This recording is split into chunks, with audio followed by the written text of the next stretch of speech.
Bienvenidos a todos a otro capítulo de Latinos in Success en español. Hoy tenemos un capítulo muy especial con Jeff. Hola, Jeff.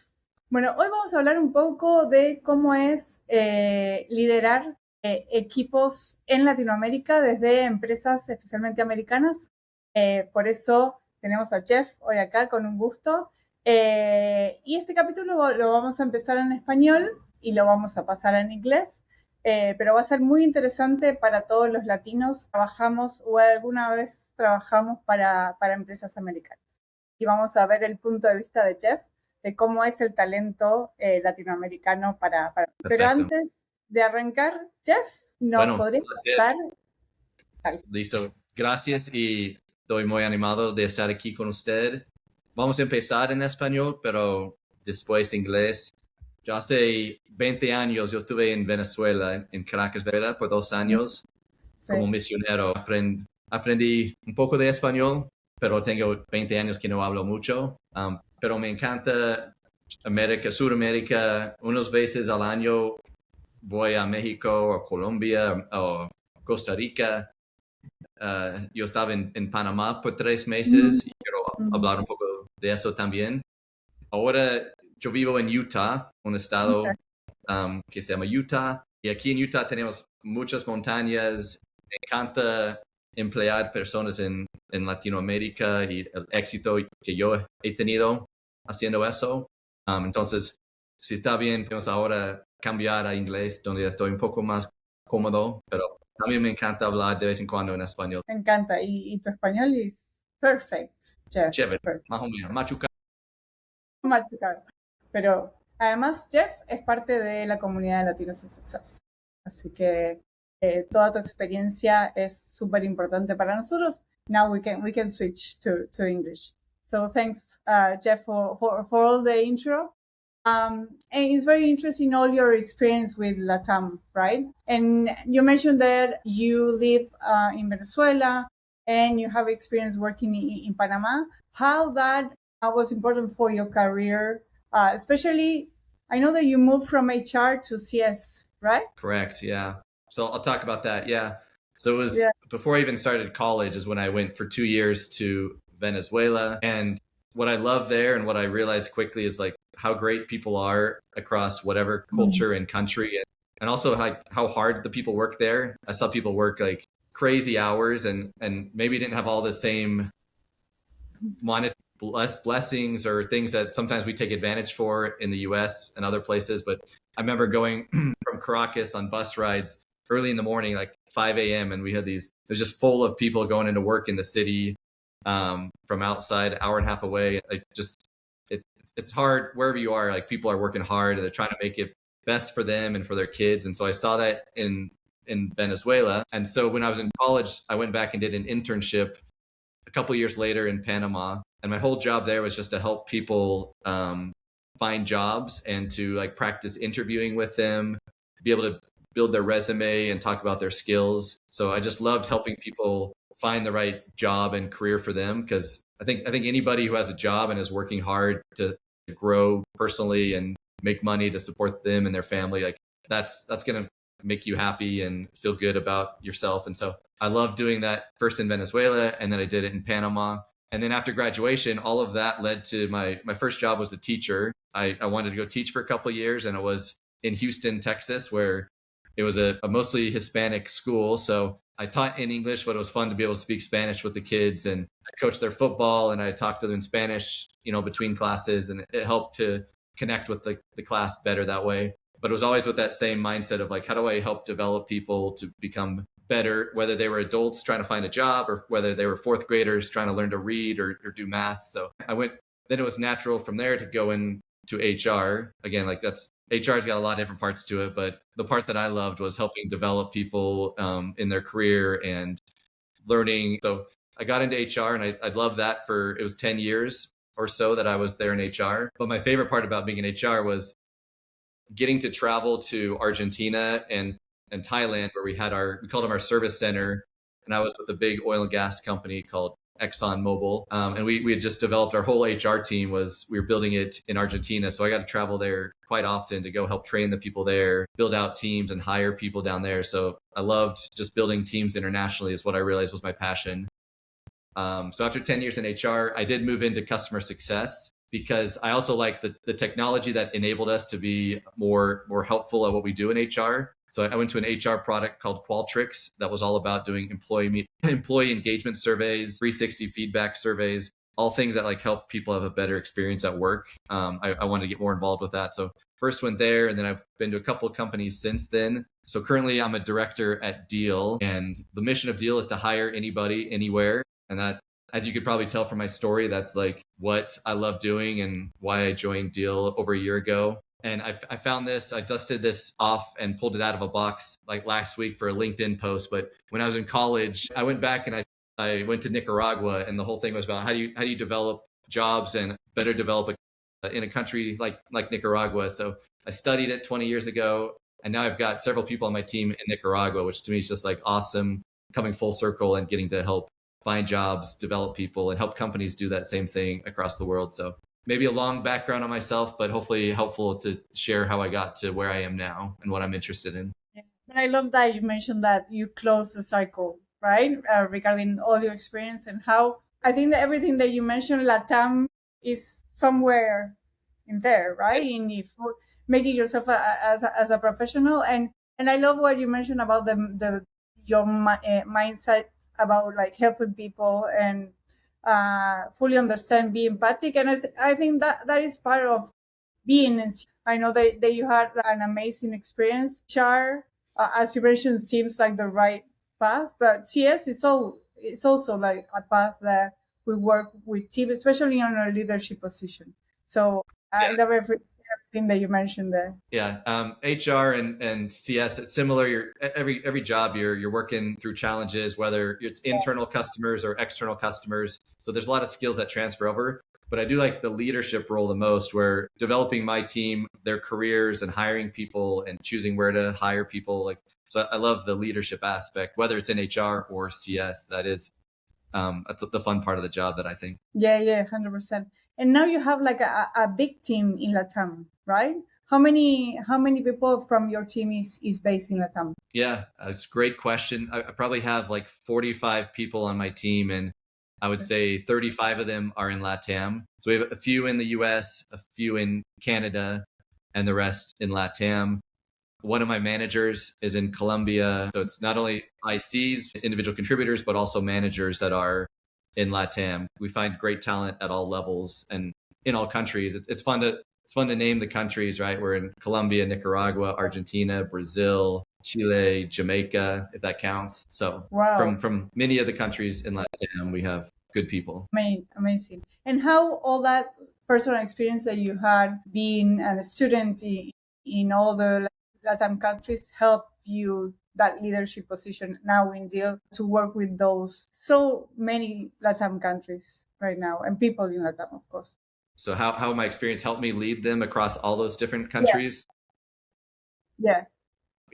Part of it, just having been to a lot of the countries. I think I've been to all the countries that I've mentioned, just either for travel because I love it or prior work experiences. But as a leader, I think there's two things to be a good leader. It's one, like you have to hold the team to high metrics, but then two, you've got to have empathy for your team members and know where they're coming from and get to know them personally. So whether they're a manager of mine or one of the individual contributors, I love anytime I talk to them, I'll start by just catching up and hearing what's going on for them personally or in their country.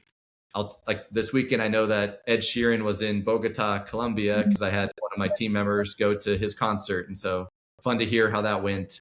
Or I know since I lived in Venezuela, and that's an area of interest right now politically, I've got people who work for me in Argentina who are from there. And so when we chat, it's catching up on how do we think it's going there and are things getting better or worse? And so connecting with them about their interest and their core beliefs. And I think it helps build that connection. So that's that empathy side of it. But then I've still got to make sure that we're getting the work done and supporting our customers and hitting the metrics. But you put those two together and that's where the magic happens. Yeah. And we love, as Latinos, I think that we love that personal aspect of, we know that it's work, but we know also to get to know our colleagues and that personal aspect. And I love that. That's why And if you're, yeah, So I yeah, think they're great customer success managers in Latin America, because building rapport and having that personality to just be able to connect with individuals, whether it's me as their manager or their customers, building relationships quickly and just being positive. I think that's something that I see more when I hire in Latin America than other regions even. and I love that, Jeff. So you mentioned that the rapport that we build as a Latino. Do you think that is like the most important strength that we have as a CSM base in LatAm? It is definitely one of the strengths. I don't know that I've ranked them necessarily. In customer success, that is critical. Maybe there's a few things that I've noticed. It's that like communication skills are very strong in building rapport with customers, but it's also I think they work really, really hard. People in Latin America, I found they don't take it for granted that they have a job with a great company and they want to prove themselves. And maybe I was in Colombia just 6 months ago, and I think that whole country is now on like a great development path, and they have new opportunities that maybe their parents didn't have. Now that the world is flat and you can get jobs with any companies in other countries, I think there's just a hunger that is now available, and they're there to prove themselves, and they do a great job at proving themselves because they work hard and they have a good attitude about it, and they have that rapport with their customers. And then also, like, it's great that there are other companies hiring there as well, since I typically hire people that have a few years of customer success experience. So you need to have some level of the skill set and the knowledge on it. So the more companies that go down there like us and build up a base of great customer success managers, the more we can hire from each other and have the skill set we're looking for in a CSM. Okay, so you mentioned about having a lot of teams in different countries. So what is the biggest challenge you face managing those distributed teams in different countries, even different languages, right? Yeah, it's a good question, because we do have a number of countries represented. One thing that's come up just in the last couple of weeks that I've been talking to my managers about is it seems kind of small and silly, and we'll get it resolved. Having so many people in Colombia, they have a lot of holidays there, and I hate making people work on holidays. We're actually talking about we need to almost intentionally hire in different countries so that we can better manage our holidays across the team, and we'll figure it out. But that is one thing that's just come out. I don't think that's an issue because everyone just speaks such great English as like the common language recently. But language, you mentioned language across our teams, because I've got a Brazilian who speaks Portuguese and Colombians who speak Spanish, and we all, I think, speaks perfect English with each other on calls. But one thing that I would like to do more of is probably the hardest part about being across so many different countries is the challenge to get everybody together and meet face to face. It's one thing to have these calls like this, and it's great to have teams you can chat with over Zoom, but I think we all miss sometimes being in person together. We actually all got to go to Dubai back in February. The whole team from all these different countries, we met in Dubai, and it was the first time to meet most of them in person, which was kind of the most fun week we've had. I think we could all say that is just great to spend time together. We'll probably do it once a year, somewhere similar, but I'd say that's the challenge. Is a lot of messages get lost and mixed up when it's just always over Slack. People don't feel the human side of you as a manager until you get in person and you have a meal with them and share stories late into the evening at a dance party in the desert of Dubai. Like, that changes the dynamic in a real way that I think is challenging to do unless you intentionally take the time out to meet once in a while, at least yearly. I wish it was more, but at least once a year is great. Yes, and it's great that the company allows that, right? Because as you mentioned from the beginning, you can build amazing teams via Zoom, working remotely. But if you have that chance to have those upsides, and it's to that too, and it took time away from our customers, but so it showed the value that Deel has in making sure we have a strong team to fly us out there. And funny story on that is one of those that work in Nicaragua that I mentioned. First time he'd left the country on a plane even, and it ended up being a 40-hour flight to bounce around across the globe to make it all the way to Dubai. So from going to never be on a plane to layovers in London and across the Middle East. And so fun experience, I think, for everybody, but there is a cost in both time and money to make that happen. So I'm very thankful the company allowed us to do that. Yeah, that sounds amazing. And Jeff, what is one misconception that about Latin American markets that you think maybe is present in other American companies or Europe. Yeah. And I'm, as you can tell, I've got some passion for this. So I talk to people at lunch, catching up with friends in HR who are considering doing something similar, or other customer success leaders. And silly as it is, I think the thing that always comes up every time is like, but yeah, what about their English skills? You tell me how good it is, how great this is. And we already touched on this a bit, but I'll double down. Like, everyone on our team speaks amazing English. They may have a slight accent, but I don't think any of our US customers care about a slight accent. If they can, these same people can go very deep on complex topics and can build that rapport. And I get great emails and Slacks from our customers about the team down there probably a couple times a week. So it is a misconception if people think you can't find great talent who can connect with customers, even if English is their second language. It's a very, very strong second language, and they can communicate super effectively still. Yeah. And I can talk in my personal opinion. I remember when I started. Now I don't work anymore for an American company. That's why my English is so rusty. But I remember starting working in an American company, and I was worried about my accent. And then at the end, I realized that it is part of my strengths, right? Like working and to know other countries, and it's okay for them to know that I'm not American or I'm not from an English speaking country. To double down on that, I've had now hundreds of conversations with customers, probably thousands Slacks and emails, and they've never once mentioned an accent on any of my team members. So it's a non-issue. I wouldn't let anyone listening to this, I wouldn't let that slow you down from wanting to engage with customers and talk to customers. They could care less as long as you know what you're talking about and you are friendly and helpful. That's what really counts. Yeah. And again, as you mentioned, everybody watching, that is very important for everybody that is looking for maybe work in an American company and they're worried about their accent or their English level. Jeff, just to wrap up a little bit on our conversation, if we have a lot of CSM from Latin America or even Latin people working in the States, any piece of advice that you want to give to them, or any skills or quality they should develop right now to work in an American company? Yeah, I think I touched on a lot of the things about the drive to work hard but I'd say one other thing that I thought about in preparation for this is, I know like moving up into a leadership role, probably if you're listening to this, you're already in customer success and doing a role. And a lot of people now want to figure out how you can continue to move up. So one, I mentioned earlier that we do have a manager on my team who's in Latin America, and she manages a large team and is doing great. So I'm very much open, whether it's an individual contributor to manager I'd love to have directors down there too soon.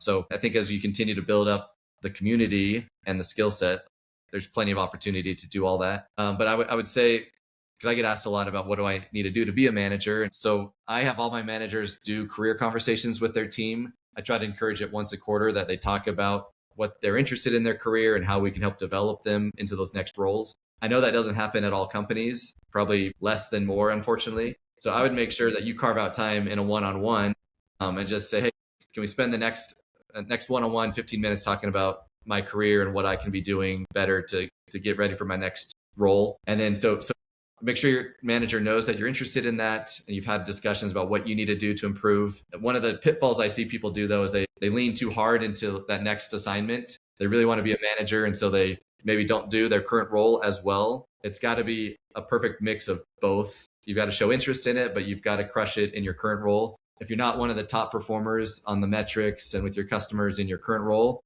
it probably won't happen that you'll bump up into that manager role. So do really well at your current role, but then also show interest in the future role, and then start stepping up as a natural leader within the team, being a mentor or presenting on team calls on topics or on your product or sales strategies or whatever it might be that you are good at and passionate about. Make sure you are showing that you can present and you can lead and inspire people. And if you're doing all those things, then I do think there will be opportunities that come up for management roles. So hopefully that helps out. And all these things I know we're wrapping up now, but like I do have a passion for developing in careers. And I think you do a mentor program, right, in this Latin America.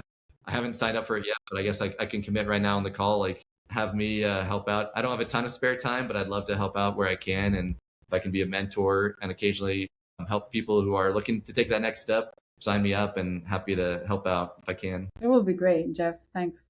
Actually, I met you through my mentor, that is another Jeff. So it's great to have, as you mentioned, the community and mentorship to connect all these different stories.